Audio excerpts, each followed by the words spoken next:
The Great Jahy Will Not Be Defeated Volume 4 review. In Volume 3 of The Great Jahy Will Not Be Defeated, Ariron found herself facing up against her arch-enemy, the Magical Girl.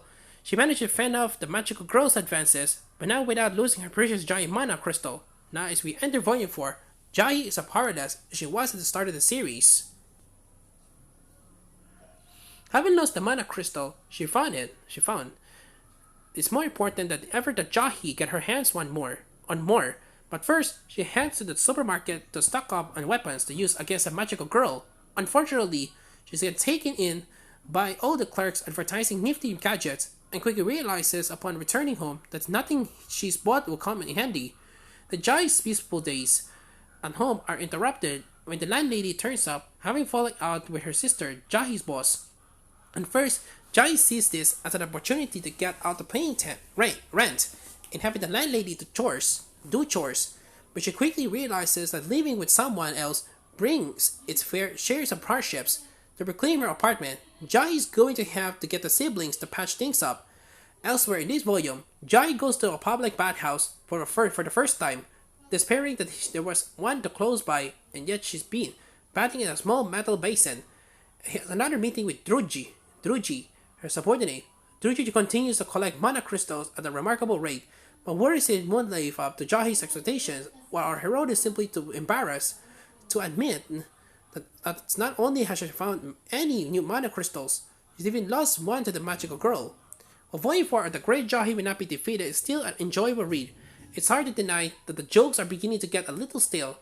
Jahy's everyday life and conflicts always revolve around the same things, and there's only so far you can take it up before it gets old, particularly with the magical girl's arrival freshening things up with some drama in Volume 3, but now it feels like he has been folded into being a routine gag.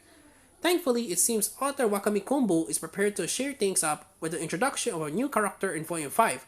Since nothing else the concerns I have right now should be prolonged, and as much as the gags in this volume are variations of those we've seen before, I appreciate that Kumbo is not relying on the Jahy is poor humor that we've seen a lot of in the previous chapters, instead focusing on problems she creates herself.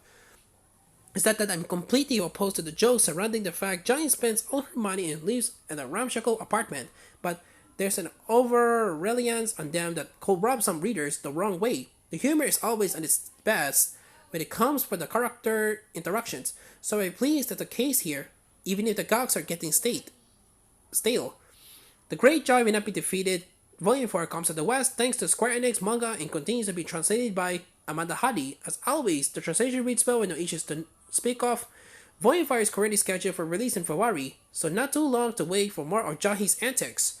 Overall, Volume 4 of this comedy series is an entertaining read that's beginning to show some cracks on the surface. Other combo needs to be shake things up to prevent the series from feeling too one-note, but the introduction of the new character in Volume 5 seems set to do that. So for now, I'm not too concerned. A free preview can be found on Square Enix site here, 7 out of 10.